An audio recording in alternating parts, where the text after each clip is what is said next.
तो पहले तो एक बार ये बताएं देखने वालों को, हमारे व्यूअर्स को, कि ये C5 है क्या, और इसके पीछे की थोड़ी कहानियां बताएंगे तो।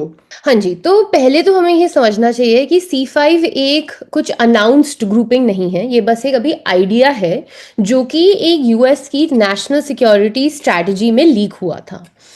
तो ये ऑफिशियल अभी यूएस गवर्नमेंट का डॉक्यूमेंट भी नहीं है, इनफैक्ट यूएस गवर्नमेंट ने डिनाई किया है कि ऐसी कोई ग्रुपिंग है।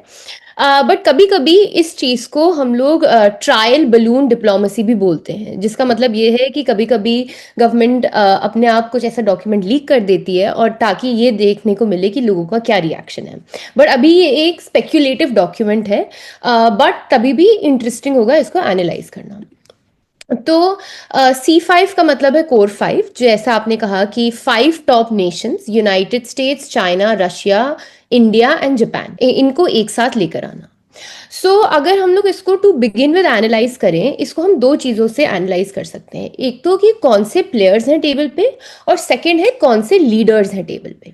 तो in terms of players, of course countries हैं जिनकी इकोनॉमीज बहुत स्ट्रांग है और जिनकी मिलिट्रीज भी बहुत स्ट्रांग है, तो बोथ बहुत ही स्ट्रांग कंट्रीज हैं on the table.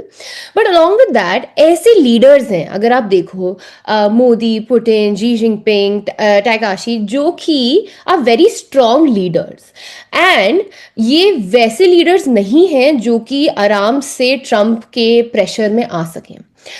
In fact PM Modi, president Putin, Xi Jinping, इनके साथ जो अभी थोड़ा टैरिफ के बारे में इश्यूज चल रहे हैं, रशियन ऑयल के बारे में इश्यूज चल रहे हैं, ये ऐसे लीडर्स हैं जिन्होंने आसानी से बैक डाउन नहीं किया है।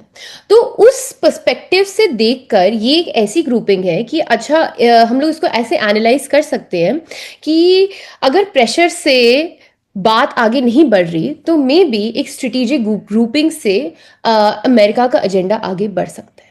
हाँ, so and the other thing is कि यूरोप क्यों नहीं है इस ग्रुपिंग में, and what does that mean for NATO, जो आपने बोला। तो यूरोप के साथ आई थिंक यूएस का इशू इंक्रीजिंगली ये आ रहा है दैट यूरोप की foreign policy is based only on ideology. लेकिन अंडर ट्रंप यूएस फील्स कि सिर्फ आइडियोलॉजी इंपॉर्टेंट नहीं है, हार्ड गेन्स इंपॉर्टेंट है। तो ये एक स्ट्रैटेजी है जो यूएस को जो हार्ड ट्रांजैक्शनल गेन्स है, हार्ड पावर पॉलिटिक्स, जो कि यूएस इंक्रीजिंगली अब बिलीव करता है, उसको सेंटर स्टेज पे लाती है कि we don't have to agree with each other to do business with each other.